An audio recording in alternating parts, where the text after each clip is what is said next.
తప్పుడు కేసులు ఎత్తివేయాలి. దళితులపై పెట్టిన తప్పుడు కేసులు ఎత్తివేయాలి.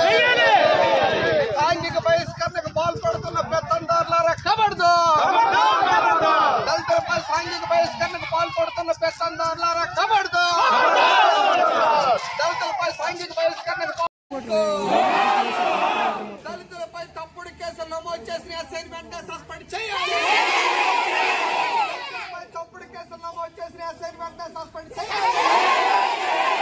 దర్యాప్తు పేరుతో కాలయాపన చేయొద్దు. దళితులపై దాడుల పట్ల డిఎస్పీ నిర్లక్ష్యపు వైఖరి. రాష్ట్ర ప్రభుత్వం తక్షణమే స్పందించాలి. రాష్ట్ర ప్రభుత్వం తక్షణమే స్పందించాలి. జోహార్ డాక్టర్ బాబాసాహెబ్ అంబేద్కర్. 100 దళిత కుటుంబాలకు మినీ అంగన్వాడీ సెంటర్ ఏర్పాటు చేయాలి. 100 దళిత కుటుంబాలకు మినీ అంగన్వాడీ సెంటర్ ఏర్పాటు చేయాలి.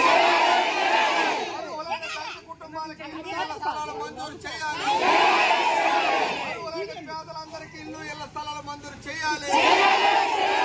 సాంఘిక బహిష్కరణకు గురవుతున్న దళిత కుటుంబాన్ని ఎంఆర్ఓ గారు ఆదుకోవాలి. సాంఘిక బహిష్కరణకు గురవుతున్న దళితుల పట్ల 3 నెలలకు సరిపడి నిత్యావసర వస్తువులు వెంటనే సరఫరా చేయాలి. అగ్ర కుల పెత్తందారులారా ఖబర్దార్. కడగల శివ వారి అనుచర ముఠాపై హత్యానేరం కేసులు నమోదు చేయాలి. దర్యాప్తు పేరుతో నిర్లక్ష్యం చేస్తున్న డిఎస్పీ దుర్మార్గ వైఖరి నశించాలి. దర్యాప్తు పేరుతో నిర్లక్ష్యం వహిస్తున్న డిఎస్పీ దుర్మార్గ వైఖరి నశించాలి. దళితులపై తప్పుడు కేసులు నమోదు చేసిన ఎస్ఐపై వెంటనే చర్యలు తీసుకోవాలి.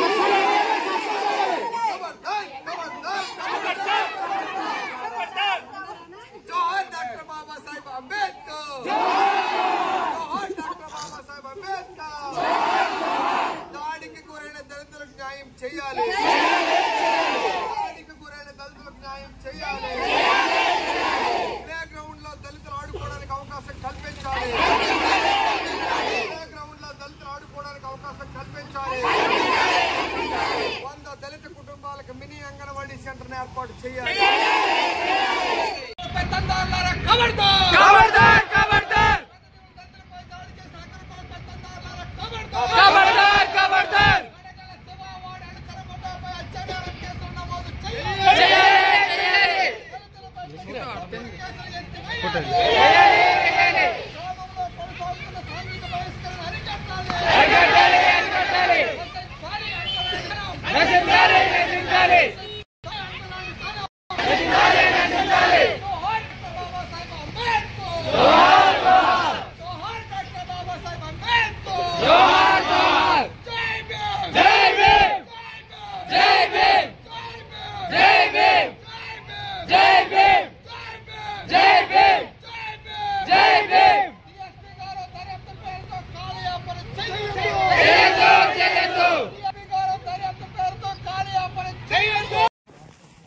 దాడి ఇదే మొదలు కాదు, ఇదే చివరి కాదు. భవిష్యత్తులో దాడులు జరగడానికి అవకాశం ఉంది. పెత్తందారులంతా కలిపి కడగల శివ నాయకత్వంలో ఆ ప్లే గ్రౌండ్ ని వాళ్ళు ఆక్రమించుకోవాలన్నటువంటి దుర్బుద్ధితో దాడి చేసి ఎంట పెట్టిస్తే వీళ్ళకి దిక్కు మొక్కు ఉండదు, అడిగే నాదులు ఉండడు.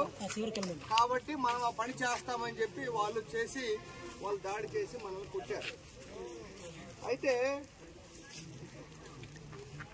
వాళ్ళది దాడి వెనక కుట్ర కోణం ఉంది. అది మీరు గమనించారో లేదో నాకైతే అర్థం కాలేదు, కానీ కుట్ర కోణం అయితే మాత్రం చాలా స్పష్టంగా కనిపిస్తుంది. 2019 నుండి ఆ ప్లే గ్రౌండ్ లో టోర్నమెంట్లు పెడుతున్నారు. కానీ టోర్నమెంట్ లో ఎస్సీలు లేకుండా, దళితులు లేకుండా ఆ టోర్నమెంట్ లో వాళ్ళే వాడుకొని వాళ్ళే ఇచ్చేసుకొని మొత్తం చేసుకుంటారు తప్ప మనల్ని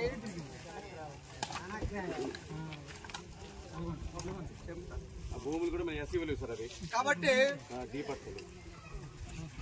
వాళ్ళు మనలే కాకుండా మాలమాదిగల్ని, మాలపైడిల్ని అందరినీ ఒకే తాటిపై నిల్చొని చల్లా చెదురు చేయాలని చెప్పి ఉద్దేశంతోనే ఈ దాడి జరిగింది.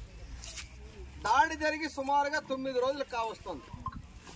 డిఎస్పీ వచ్చాడు, తహసీల్దార్ వచ్చాడు, పెళ్లి చూపులు చూసుకొని వెళ్ళిపోయారు. కానీ భవిష్యత్తులో దాడి జరగనటువంటి గ్యారంటీ ఏమైనా ఉందా? కడగల శివకి ఎవరైనా అడ్డకట్ట వేయగలరా? అలాగే గణేష్ కౌడిని అడ్డకట్ట వేయగలరా? వాళ్ళ మోతుబరి తరానికి కానీ వాళ్ళ అగ్గరికి వాళ్ళ పెత్తందర అహంకారానికి కానీ ఎవరికైనా అడ్డకట్ట వేయగలరా?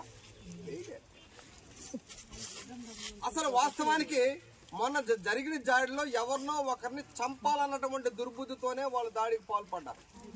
ఒకేసారి 100 మంది వచ్చి పడ్డారంటే దీనికి సూత్రధారి ప్రధానంగా కడగల శివ.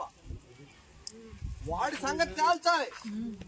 మరి డిఎస్పీ ఎందుకు మీరు ఎఫ్ఐఆర్ వేయమని వెంటనే ఎఫ్ఐఆర్ వేశాడు. ఎఫ్ఐఆర్లన్నీ పనికిమాలిన సెక్షన్లే. చేతులతో కొట్టేశారు, కాలుతో తన్నేశారు, చిక్కేశారు, లాగేశారు. ఈ సెక్షన్లు వేస్తే ఎవరికైనా అరెస్ట్ చేస్తారమ్మా? మనమేమనుకుంటాము, డాక్టర్ బాబాసాహెబ్ అంబేద్కర్ మనకు ఒక పెద్ద చట్టం ఇచ్చాడు, ఆ చట్టం నమోదైపోతే వీళ్ళందరూ జైలుకి వెళ్ళిపోతారని చెప్పేసి మనం అనుకుంటున్నాం. కానీ ఈ చట్టాన్ని ఏలుబడి చేస్తున్న పాలకులందరూ దొంగనా కొడుకులు. అంబేద్కర్ రాసినటువంటి రాజ్యాంగంలో ఉన్నటువంటి చట్టాన్ని పలచన చేసేశారు.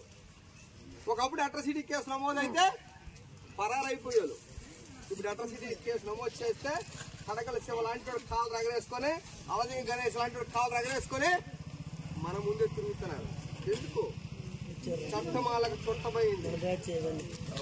ఎందుకు చుట్టమైంది? మనలో ఐక్యత లేదు కాబట్టి వాళ్ళకని చుట్టమైంది. దీన్ని మనం పెంచాలి. అందుకే అందరి మీద కూడా హత్యా నేరం కేసులు నమోదు చేయాలి. మామూలు కేసులు కాదు. భవిష్యత్తులో వీళ్ళ వల్ల మాకు ప్రాణహాని ఉంది. పైడి మాల కులస్తులు 100 మంది ఉన్నారు. వీళ్ళు సుమారుగా 200 మంది ఉన్నారు. వాళ్ళందరూ వచ్చి పడితే పైడి మాల కులస్తులు చల్లా చెదిరైపోవాలి తప్ప వేరేటువంటి అభయం గాని ఇదిగా ధైర్యం గాని మాకు లేదు. కాబట్టి కడగల శివ ఎవరైతే అడుగుతారో